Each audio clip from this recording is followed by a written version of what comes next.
നിങ്ങളെല്ലാവരും കണ്ട ഒരു ചെറിയ ഒരു ക്ലിപ്പിംഗ് അല്ലെങ്കിൽ ഒരു കഷ്ണം ഒരു വാർത്തയുടേതാണ്. ചെറിയ കുട്ടികൾക്ക് മുലപ്പാൽ ആവശ്യമുണ്ടെങ്കിൽ അറിയിക്കണേ, എൻ്റെ ഭാര്യ അല്ലെങ്കിൽ എൻ്റെ വൈഫ് റെഡിയാണ് എന്നുള്ള ഒരു പോസ്റ്റ് നിങ്ങൾ എല്ലാവരും കണ്ടിട്ടുണ്ടോ? ശരിക്കും പറഞ്ഞിട്ടുണ്ടെങ്കിൽ അത് കണ്ടപ്പോൾ നമുക്ക് ആകെ സങ്കടം തോന്നില്ലേ? അത്രയധികം കുഞ്ഞുങ്ങൾ ഉണ്ട് അവിടെ. എന്നിട്ടും ആ ഒരു പോസ്റ്റിന്റെ അടിയിൽ വന്ന ഒരു വൃത്തികെട്ട കമന്റ് നിങ്ങൾ വായിച്ചിട്ടുണ്ടാവില്ലല്ലോ. വായിക്കണം. കാരണം ഇങ്ങനെയുള്ള നികൃഷ്ട ജീവികൾ അവർ ഈ ഭൂമിയിൽ തന്നെ വേണോ എന്നുള്ള ഒരു കാര്യമാണ് എനിക്ക് ചോദിക്കാനുള്ളത്. കാരണം എത്രയോ നല്ല നല്ല മനുഷ്യന്മാരാണ് ഈ ഒരു ഉരുൾപൊട്ടലിൽ മരണപ്പെട്ടത്. ഈ പന്നി നായ്ക്കളനൊക്കെ ഞാൻ എന്താ പറയാ നോക്കിട്ടോ. ചെറിയ കുട്ടികൾക്ക് മുലപ്പാൽ ആവശ്യമുണ്ടെങ്കിൽ അറിയിക്കണം എന്ന പോസ്റ്റിന്റെ അടിയിൽ ഒരുത്തന്റെ കമന്റാ. വലിയ കുട്ടികൾക്ക് കൊടുക്കുമോ?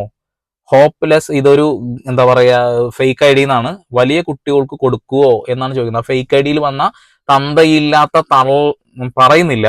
ആ നായിന്റെ അവനെ എന്ത് പറയണം? നിങ്ങൾ തന്നെ പറയണം. ഓക്കെ, ഈ ദുരന്ത മുഖത്ത് പോലും ഇങ്ങനെയുള്ള